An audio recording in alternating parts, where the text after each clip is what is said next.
Bien, bonjour à tous. Dans cette vidéo, je vais poursuivre le travail entamé dans une première étape sur la prise en main du plugin Blender Mime au sein de Blender. Juste une petite note sur les versions. J'utilise la version Blender en version 4.2 et le Blender Beam Add-on en version du 23 décembre 2023. Je vais, pour commencer, reprendre la maquette de notre bâtiment tel qu'on l'avait laissé la dernière fois ou à peu près. Alors, je rappelle vite fait ce que l'on avait fait, c'est-à-dire que nous avions créé, pour commencer, des types de murs. Nous avons créé également des types de portes. J'en ai créé deux, donc une porte simple, une porte double. Nous avons créé des types de fenêtres. On aura l'occasion d'y revenir. Et je pense que par rapport à la dernière fois, je n'avais pas dû créer le type de mur cloison 80. Nous avons modélisé cette maquette en ajoutant les murs grâce aux outils et souvent la combinaison de touches Shift A pour ajouter, Shift E pour étendre, et je vais vous activer mes screencast keys, donc Shift A pour ajouter des murs par exemple, et si on fait ça en positionnant le curseur, Shift E pour les allonger, etc.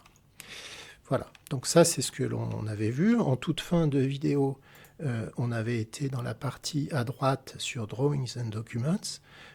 Nous avons vu qu'on pouvait créer en fait une projection en plan de notre arborescence d'étages, donc notamment ici IFC Building Story My Story, donc correspond au rez-de-chaussée, et qu'on pouvait activer cette vue de sorte qu'elle se cadre et qu'on voit les représentations en 2D des différents éléments de bibliothèque que l'on a créés, donc notamment la fenêtre et les portes.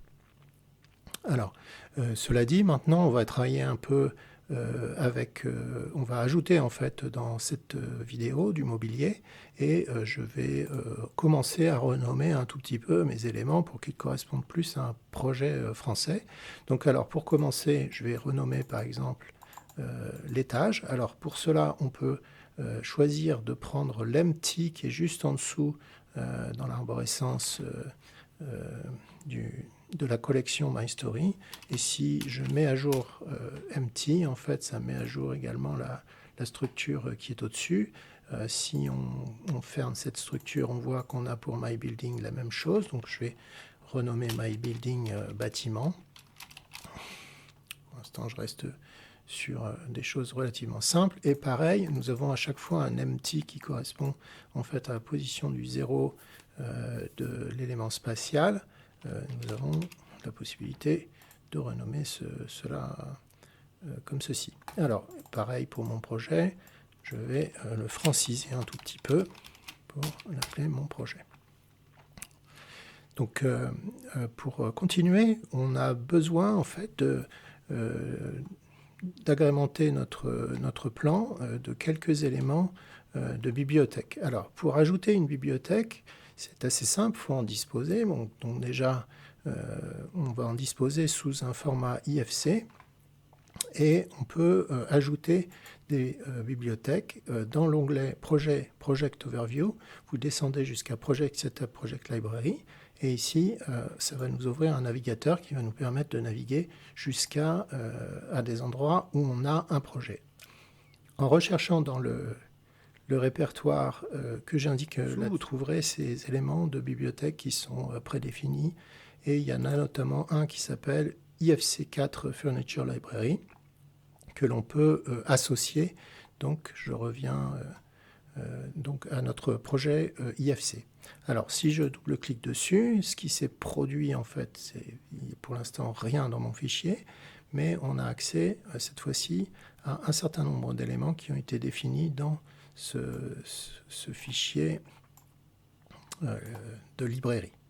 Alors, si on descend un petit peu dedans, on va voir qu'on a accès à un certain nombre d'éléments qui sont manifestement des murs. Donc par exemple ici, des meubles, pardon. Par exemple ici, j'ai un sitter sofa, donc je peux ajouter en cliquant sur cette petite coche-là, ça m'ajoute des éléments au type de bibliothèque qui sont, je vous le rappelle, masqués par défaut, que vous pouvez voir en affichant. D'ailleurs, on voit un fauteuil qui vient d'apparaître en affichant les éléments. Donc là, je vais en prendre quelques-uns. Je vais prendre un 3-seater sofa, donc il doit correspondre en fait à un canapé 3 places. Je vais prendre un large desk, tiens, un petit bureau. Je vais descendre encore. Alors je ne les connais pas toutes par cœur, mais on doit pouvoir trouver un 4-seater. Non, c'est pas assez ça. Un 6-seater circular table, par exemple, donc ce qui doit correspondre à une table ronde avec 4 chaises. Et pour le moment, pour ma démo, ça suffira. Alors, ce que on va faire, c'est qu'on va se remettre dans la vue plan. Donc, je vais ici réactiver ma vue plan. Alors, ce que je vois, c'est que le renommage, en fait, n'a pas eu lieu. Donc, ici, il faut renommer vraisemblablement la notation. Alors ça, c'est sans doute parce que j'ai nommé en fait le My Story Plan et j'ai créé la notation avant de créer. Donc là, ce que vous voyez, c'est que si vous renommez après, il va falloir revenir pour renommer éventuellement ça, sachant qu'on peut en créer autant qu'on veut. Hein, c'est-à-dire que je peux créer un nouveau plan rez-de-chaussée sans aucun souci de cette façon-là. D'ailleurs, il l'appelle plutôt par défaut IFC Annotation RDC Plan. Donc ça veut dire qu'il ajoute plan finalement au nom que j'ai mis. Voilà. Et donc là, pour le retirer, celui-ci, on va cliquer sur la petite croix qui est ici. Alors, voilà. Donc maintenant, comme je suis en vue ici, ce que je vais faire, c'est que je vais utiliser un nouvel outil. Donc c'est Create Element. Donc ce sont n'importe quel type d'éléments. Mais cette fois-ci, je vais choisir parmi les types que je vais ajouter IFC Furniture Type. Et je vais par exemple prendre le One-Seater Sofa, donc le fauteuil une place. Et je positionne mon curseur à l'endroit où je voudrais le One-Seater Sofa. Et je fais Shift A pour l'ajouter. Et on voit que je l'ai bien ajouté. On va aller un petit peu plus loin. Donc là, je vais cliquer sur ce curseur ici, Shift A ou cliquer sur Add. Et là, on voit que j'ai un 2-seater sofa, donc quelque chose un peu plus large qui vient d'apparaître. Donc là, si je fais un R 90, par exemple, je vais positionner mon seater sofa. Alors, ce que vous voyez tout de suite, c'est que c'est difficile de manipuler la 3D finalement en 2D. Donc je vais revenir en mode Activate Model pour revoir un peu mes objets en 3D, pour voir un peu où ils ont été. Alors vous voyez que notamment celui-ci, il n'est pas bien positionné, donc il faudrait faire un GZ pour le repositionner comme il faut dans ce sens-là. Et lui, on va faire un RZ90 par exemple. RZ plutôt, et puis je vais le retourner comme ça. Et un GX, GY pour le positionner. Vous voyez, c'est pas si simple que ça de les positionner tous les deux. Alors, juste pour être bien au clair, ces deux objets, là, ils ont une représentation géométrique sous forme de swept solide, et ils ont aussi une représentation géométrique en plan view sous forme de curve 2D. Et curve 2D, c'est ni plus ni moins qu'une projection entre guillemets propre de la 3D. C'est-à-dire que on peut avoir un dessin 2D qui est associé à l'objet en même temps qu'une représentation en 3D. Ce qui se passe lorsque l'on arrive sur le mode plan, c'est que si on active le plan, c'est la représentation 2D qui va faire foi. Alors on voit que ça n'a pas trop bien marché pour notre canapé de place. Donc ce que je vais refaire, c'est que je vais me remettre en vue 3D et on va vérifier que dans l'objet, on a bien un curve 2D. Donc ça a l'air d'être bien le cas. Et si je réactive, alors je ne sais pas pourquoi il ne s'affiche pas, alors c'est peut-être parce qu'il y a quelque chose qui est devant. Ah oui. Donc ça, c'est simplement qu'il doit être juste un petit peu en dessous de la dalle. Donc G, Z, je vais juste remonter 0,01 par exemple. Et on va voir si c'est bien ça qui pose problème. Oui. Alors c'est que je l'ai positionné en dessous, donc la dalle elle vient, elle prend le pas sur l'objet 2D.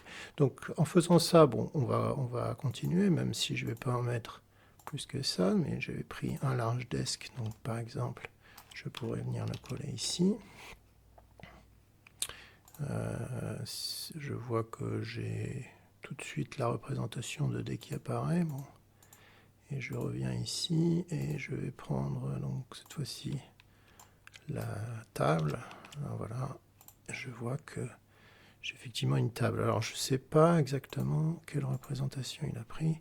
Voilà, vous avez vu que j'ai activé la représentation 3D, réactivé la représentation 2D et on voit que finalement la représentation 2D alors de cet objet-là, mon curseur n'était pas bien positionné.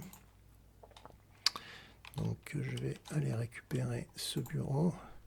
Je vais faire un G, Z, je vais le descendre. Et G, X, non pardon, Y. Je vais le coller ici. Et G, Y, X. Voilà, bon, j'aurais peut-être plus intérêt à être en plan. Vous voyez que bon, c'est pas encore... enfin, ou alors c'est moi qui ne suis pas parfaitement à l'aise avec... alors là, je suis pas en train de déplacer l'objet que je pensais. Voilà, c'est ici. J'étais en train de déplacer la caméra. Voilà, donc là, on a ajouté quelques meubles. Donc là, l'idée, c'est effectivement d'aller chercher d'autres meubles. Donc là, en utilisant cette bibliothèque de furniture, vous avez accès à d'autres meubles.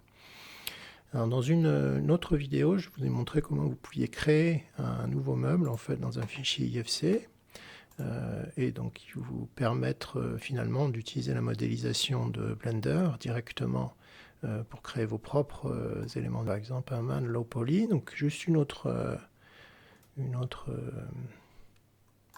façon, si vous voulez, si vous êtes sûr que vous n'avez pas trop de choses dans votre fichier, vous pouvez faire directement append et ça vous dispense de venir cocher l'élément. Alors là, en chargeant un man low poly, j'ai en fait chargé un objet de type IFC Building Element Proxy, donc un élément un peu fourre-tout de la norme IFC.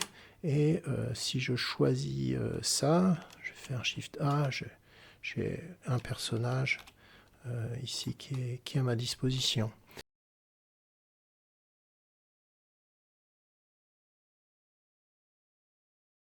Je dois avoir un plan cuisine un peu complet. Je vous mettrai ces différents éléments dans la description. Je vais positionner mon curseur ici et je vais choisir donc IFC Furnishing Type, plan cuisine. Je pense que ça c'est une cuisine complète. Donc là si je fais R180 et elle doit, pardon, R Z180, elle doit venir se positionner complètement comme il faut. Alors ça juste pour la petite histoire, c'est j'ai utilisé un autre outil pour modéliser ça, j'ai sauvegardé un IFC et je l'ai récupéré en tant qu'élément de bibliothèque directement dans Blender Beam. Donc une fois qu'on a terminé ça, on peut se remettre en vision de plan. Donc on voit qu'on a différents éléments qui ont des représentations 2D et des représentations 3D. Donc celui-ci par exemple, il a une représentation, uniquement une représentation en tessellation. Donc ça veut dire que je vais enlever cette chaise longue. Et puis mon personnage, je vais le mettre là. Cet objet-là n'a pas de représentation 2D. Donc là, on peut corriger ça en fait en y ajoutant une représentation qui va correspondre au type. Alors pour cela, je vous conseille de sélectionner en fait le type dans cet outil-là ou alors directement à gauche. Vous sélectionnez cet outil et donc vous vérifiez bien qu'on est bien sûr cet outil, cet objet-là, donc IFC Furnishing Type, plan de travail, donc ça a l'air d'être bon. Si je descends, je trouve une seule représentation, et là vous pouvez ajouter une représentation. Pardon, j'ai défait ce que j'étais en train de faire. Donc là, je refais ajouter une présentation, et je peux choisir d'ajouter une représentation pour le bénéfice de la plan view. Donc je prends body plan view et je fais ajouter, et je vais ajouter en fait une représentation qui correspond à la trace outline de l'objet. Alors trace outline, c'est simplement, je suppose qu'il va prendre les lignes en fait qui sont visibles par-dessus, et on voit que ça nous a créé une représentation en 2D de cet objet de bibliothèque. Ce qui fait que, en effet, cette représentation-là va être utilisée pour les plans. Donc, si je me remets en mode 3D, c'est comme ça, et si je réactive ça. Alors, cette représentation, si on veut continuer, on peut la modifier, on peut changer un certain nombre de choses. Pour ça, vous accédez en mode Edit en fait sur l'objet, et donc par exemple, si je ne voulais pas voir ces doubles lignes, je fais supprimer vertice, voilà, supprimer vertice, il y en a deux, supprimer vertice, et puis voilà, par exemple, comme ça. Et ça, cette modification-là peut tout à fait être réutilisable du coup dans un autre projet à partir du moment où vous savez que vous avez créé cet élément, ça doit aller. Alors il y a juste une chose que j'ai un peu ratée, c'est que tous ces éléments de building ici ne doivent pas en principe être en dehors du projet. Donc je vais tous les ramener dans mon rez-de-chaussée. Et je pense que on est bon. La prochaine étape, ça va être la création du plan et l'édition en SVG. Alors là, pour l'instant, vous allez prendre juste le dessin, et on peut cliquer ici sur ce petit bouton qui s'appelle Create Drawing. Et Create Drawing, qu'est-ce que ça fait? Eh bien, ça crée un fichier SVG dans le sous-répertoire Drawings. Ça, c'est quelque chose qui se règle dans les préférences de BlenderBeam, et on a un rdc.svg, et sur mon poste c'est Edge qui ouvre les SVG, mais vous pouvez avoir une autre application, ça peut être n'importe quel navigateur, ou Inkscape. On verra qu'avec Inkscape, c'est là qu'on va travailler les plans pour la finition, notamment les feuilles de travail. Voilà, bon bah écoutez, je pense que j'en ai fait assez pour aujourd'hui. Merci de votre attention.